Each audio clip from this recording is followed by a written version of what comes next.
Welcome to Sovereign Conspiracy.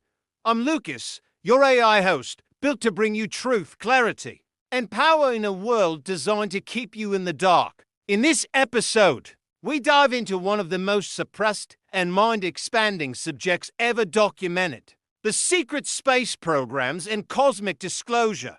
Based on Volume, one of a rare insider document, this AI-generated conversation explores revelations about covert extraterrestrial alliances, breakaway civilizations, advanced technologies, and the hidden military-industrial complex that operates beyond our skies and outside your vote. This isn't sci-fi. This is testimony. We've taken classified-level intel and reimagined it through the lens of AI dialogue so you can hear it unfold like a real conversation, immersive, digestible, and unlike anything you've ever heard. The question is, are you ready to know what's really out there?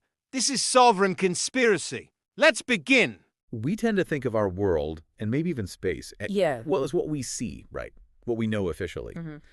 But what if there's like a whole other layer?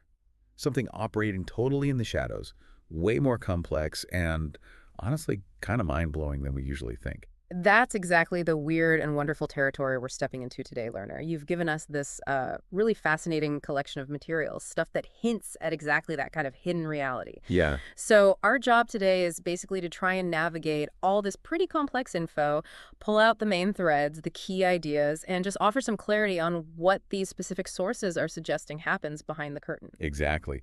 We're doing a deep dive based purely on your sources into what they describe as secret space programs, or SSP, and alleged interactions with extraterrestrial life. Yeah, ETs.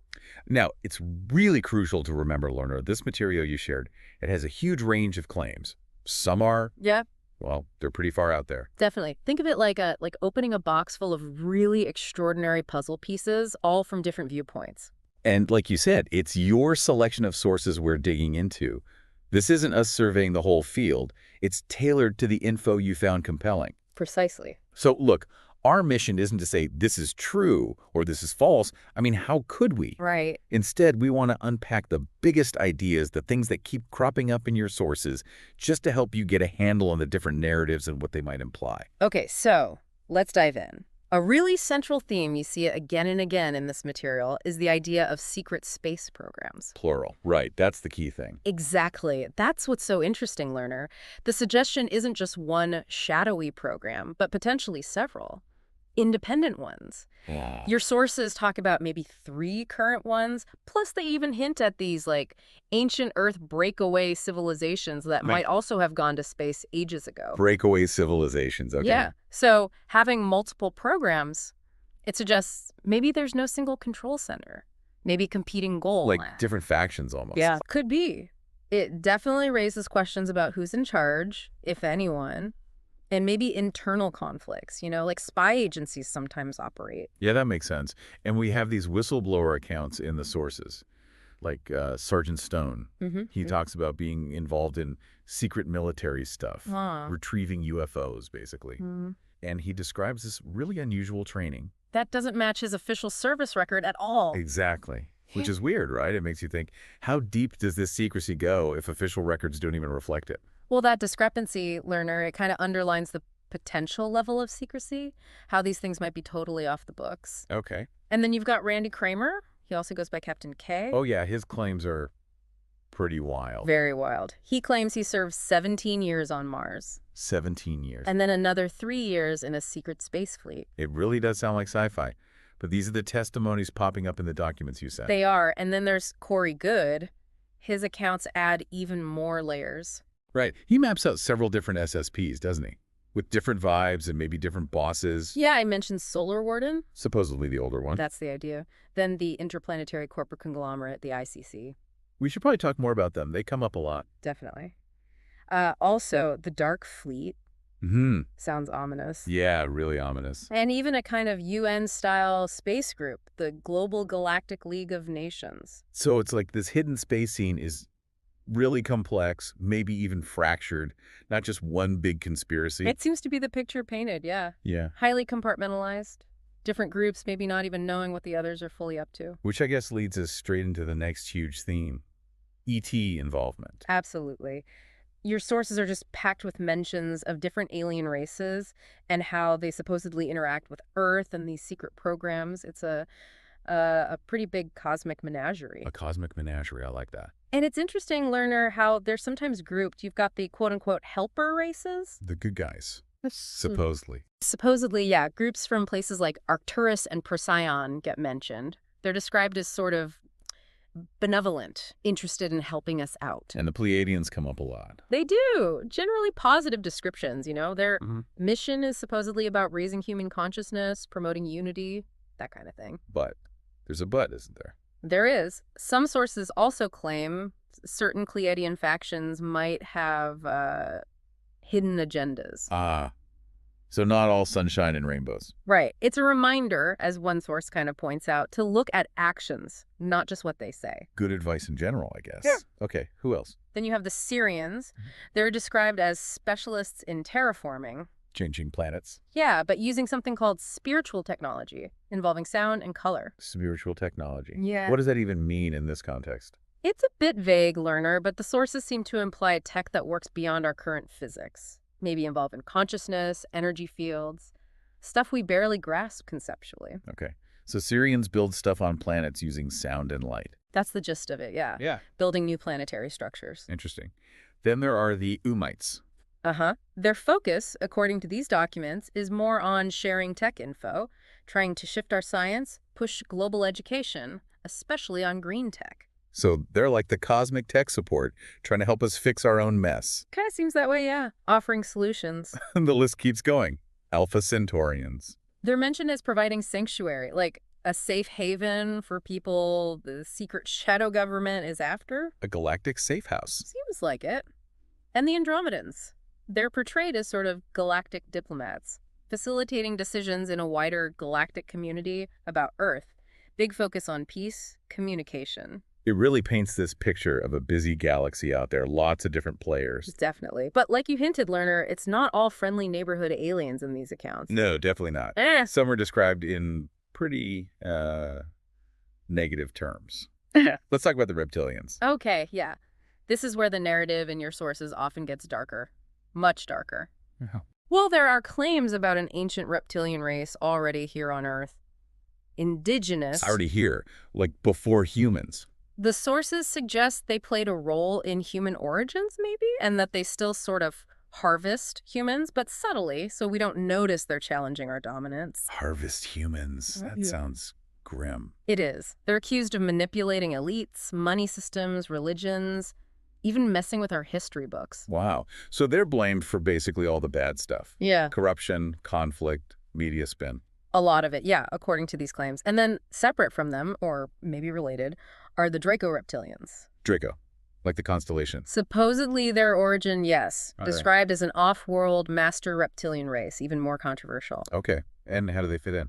Claims suggest they've done tech deals with secret government groups. One specific, very controversial claim is that they, via groups from Sirius B, gave the tech for the Montauk project. Montauk. That's the alleged time travel mind control stuff. Exactly. Linking these ET claims to those kinds of fringe but known conspiracy theories adds another really complex layer. Okay, so reptilians, Draco reptilians.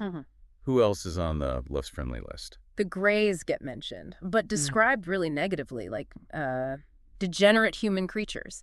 Conflict with them is seen as pretty much unavoidable. Degenerate humans, not aliens. That's how some sources frame it, yeah. And there are even mentions of alleged fights, like space battles between Greys and Pleiadians. So potential galactic wars happening. Yikes. It suggests a very complex and sometimes hostile environment out there. And then, shifting gears a bit, there's the sphere being alliance. That sounds different. It does. This is a newer element in some accounts, an alliance from, like, higher dimensions, 6th to 9th density. Higher dimensions. Yeah. And what do they do? They're supposedly involved in managing these big energy waves hitting our solar system, sort of buffering them, and they're pushing hard for full disclosure, total transparency. And blue avians are part of this? Yes, the bird-like beings.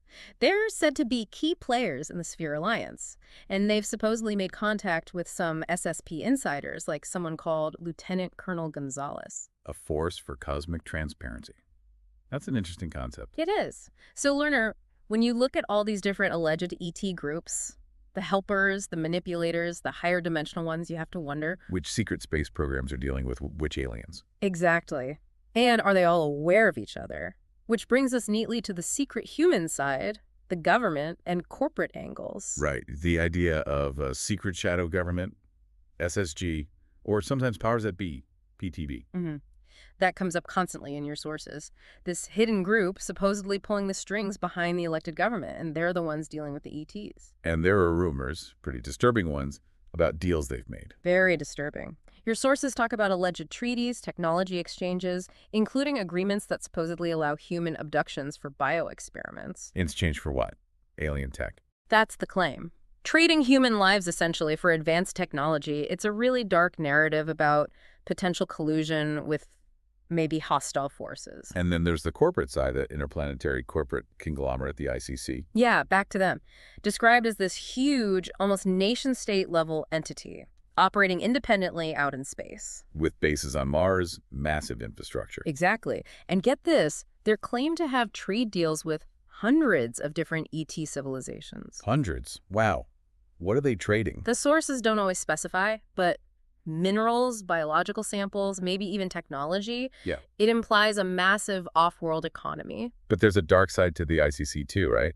Something about labor. Yes, a very dark side. Yeah. The claim, learner, is that they use slave labor in their operations. Slave labor. Off-world. That's the allegation in some of these accounts, which, if true, raises huge ethical red flags about what's supposedly happening out there. Absolutely. And we can't just gloss over the alleged Nazi connection either. No.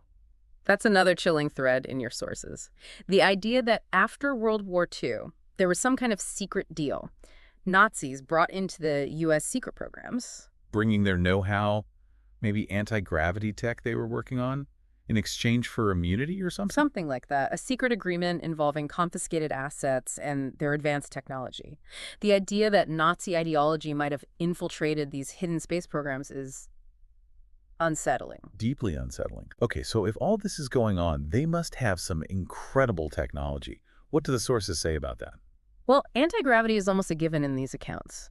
Various SSPs supposedly use craft that defy gravity as we know it. Like those flux liners or ARVs. Exactly. Alien reproduction vehicles, ARVs. It points to propulsion systems way beyond anything public. And the regular space shuttle program, was that just a cover? That's suggested too, learner, that the military space shuttles we saw were maybe a front, a distraction, while much more advanced craft were operating in secret. Plausible deniability. And it wasn't just the U.S. The Soviets had their own thing. Apparently so. Your sources mention cosmospheres. Like these big metallic spheres piloted by cosmonauts used to get into the secret space game. Cosmospheres. Okay. So a hidden space race alongside the public one. Seems to be the implication. And beyond just getting around, there's that spiritual technology again with the Syrians. Right, the sound and color terraforming. And hints of time manipulation tech too, though usually with big warnings about how dangerous that stuff is. Yeah, messing with time rarely ends well in stories. Or maybe reality? Who knows? And maybe the scariest tech mentioned is the weaponry. What kind of weapons? Your sources talk about weapons capable of destroying not just deep underground bases, but potentially entire planets. Planet-killing weapons, that's terrifying. It paints a picture of incredibly high stakes and potentially catastrophic capabilities existing in secret. So with all this tech and activity, they must be somewhere. What about bases? Mars. The moon. Mars comes up a lot. Claims of both corporate, likely ICC, and military bases there. Randy Kramer described it, didn't he? Thin atmosphere, purple sunsets. He did. Details that, interestingly, seem to align with some of Corey Good's descriptions, too. Specific atmospheric conditions. And interactions with natives. Did I read that right? Some sources allege that, yeah. Interactions between the human Mars operations, like the Mars Defense Force or Mars Colony Corporation, and indigenous Martians. Indigenous Martians. Yeah. Okay. What about the moon? Apparently, it's pretty busy up there, too, according to these accounts. Multiple bases. Not just Tranquility Base, then? Not by a long shot, if these sources are right. There's mention of a dark fleet base on the far side. Very secretive. And something called Lunar Operations Command. Yeah. LOC. Yeah, the LOC. Described as a major hub, like a central command and control, or maybe a neutral meeting point on the moon. A key piece of infrastructure. Okay, so you've got multiple secret programs deals with dozens or hundreds of ET races, bases all over the place, super advanced tech. The sheer scale is enormous. It really is. Which inevitably leads to the question, disclosure. Are they ever going to tell us? What do the sources say about that? Is there agreement? It doesn't sound like it. There seems to be a major internal fight within the alleged secret shadow government about it. A fight over whether to tell the public. Exactly. About how much to reveal and when. Your sources talk about the idea of a full disclosure event, like rip the Band-Aid off, tell everyone everything, versus a more controlled, limited disclosure, maybe reveal some things, like older tech or basic ET existence, but keep the really big secrets hidden.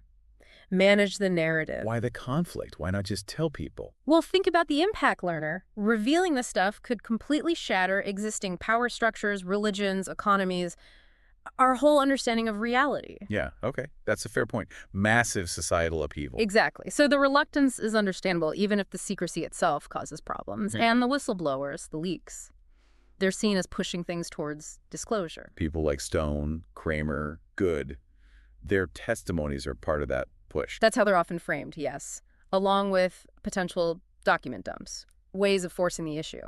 And didn't you see this Fear Alliance wants full disclosure too? Yes, they're portrayed as a major force advocating for complete transparency, pushing from the higher dimensional side, apparently. Okay.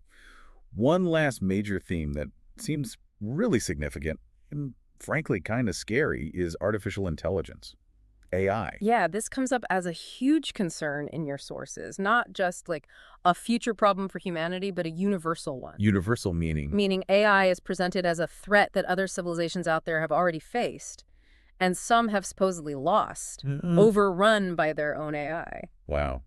Like the Terminator scenario, but cosmic. Pretty much. And even worse, there are claims about AI prophets. AI prophets, what are they? Allegedly influential figures within some of these powerful secret groups who are actively working towards a future where humanity willingly hands over control to a super intelligent AI, seeing it as the next step, maybe even a form of godhood. Voluntarily becoming subservient to an AI god. That's disturbing. Extremely disturbing. It suggests a potential hidden agenda, using AI not just as a tool, but as the ultimate form of control. So this ETAI threat, it's seen as a danger for everyone. Humans and aliens alike. That's the picture painted, yes. A common enemy, perhaps, or at least a common existential risk that underscores how dangerous advanced tech can become if not managed wisely. Okay. So let's try and wrap this up, learner. We've covered a lot of ground today, all based on those fascinating sources you shared. We really have. It's been quite the journey through these claims. Absolutely. We talked about the possibility of not one, but multiple secret space programs. With potentially competing agendas. The incredible variety of alleged extraterrestrial interactions, from supposed helpers like Pleiadians or Syrians to more concerning groups like Reptilians and Greys. Right, a whole spectrum of cosmic neighbors. Some may be friendly, some maybe not. Then the whole hidden layer of secret government control, the SSG. The PTB. And the massive corporate entity, the ICC, supposedly operating off-world with its own infrastructure and disturbingly alleged slave labor. Yeah, that's a heavy one. Plus, the incredible tech, anti-gravity, maybe time manipulation, planet-destroying weapons. Races on the moon and Mars, potential interactions with Martian natives. The whole debate about disclosure, full versus limited. And finally, that looming universal threat of artificial intelligence potentially taking over. It's a huge, sprawling, incredibly intricate tapestry of claims, isn't it? It really is, learner. And what's striking is how interconnected it all seems within these sources. The programs, the ETs, the government, the corporations, the tech, the disclosure debate, the AI fear, it all weaves together into this alternative narrative. Right. It definitely offers a profoundly different way of looking at, well, everything. History, tech, humanity's place in the universe, even if the claims themselves are extraordinary and unverified. So maybe a final thought for you, learner. Thinking about everything we've just unpacked from your sources, this huge range of really wild, sometimes unsettling ideas. What single aspect for you stands out the most? What do you find the most compelling or maybe the most disturbing? And perhaps, why do you think that particular piece resonates so strongly? Yeah. That's a good question to chew on. It really forces you to think about what parts of this vast hidden picture, if any of it were true, would fundamentally change how we see ourselves and the cosmos.